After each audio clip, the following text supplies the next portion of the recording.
అదే RTV app వార్తల్ని క్షణాల్లో చదివే అవకాశం ఉంటుంది. ఒక న్యూస్ పేపర్, ఒక టెలివిజన్ ఛానల్ మీ చేతుల్లో ఎప్పుడూ ఉంటాయి.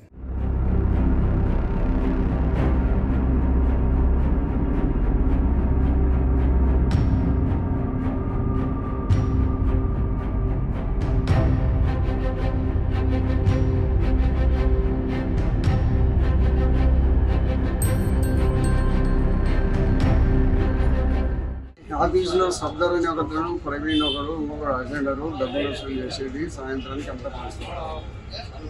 ఇంతకుముందు 100 రూపాయలు అంటే ఇప్పుడు 200కి పెంచినారు. ఈ 10 ముక్కాలైంది. ఆఫీసులో 2-3 ఉన్నారు, మిగతా వాళ్ళు ఎవరు రాలే. ఇది వాళ్ళ సొంత ఎస్టేట్ లాగా ఉంది. ఇష్టం వచ్చినప్పుడు పోవడము. ఆర్చీలంత నిజాయితీ పనులు వేయండి. పొద్దుటూరులో డబ్బులు కాన్సాక్షన్, విపరీతమైన రిజిస్టర్ ఆఫీస్ నుంచి సంవత్సరానికి 1000 కోట్లు ప్రభుత్వానికి డబ్బు వచ్చే చోట మంచి వాళ్ళని వేయండి. హైదరాబాద్ సుచిత్రా సర్కిల్ కి ఒక విశేషం. మీ లలిత జ్యువెలరీ సుచిత్రా సర్కిల్ కి వచ్చేసింది. ఆగస్టు 18న బ్రహ్మాండమైన ప్రారంభోత్సవం. Lalitha jewellery, A block, green park avenue, Suchitra road. మీ లలిత జ్యువెలరీలో ధరలు చెక్ చేయండి. డబ్బులు చాలా చాలా ఆదా చేస్తారు. డబ్బులు ఎవరికి ఊరికే రావు.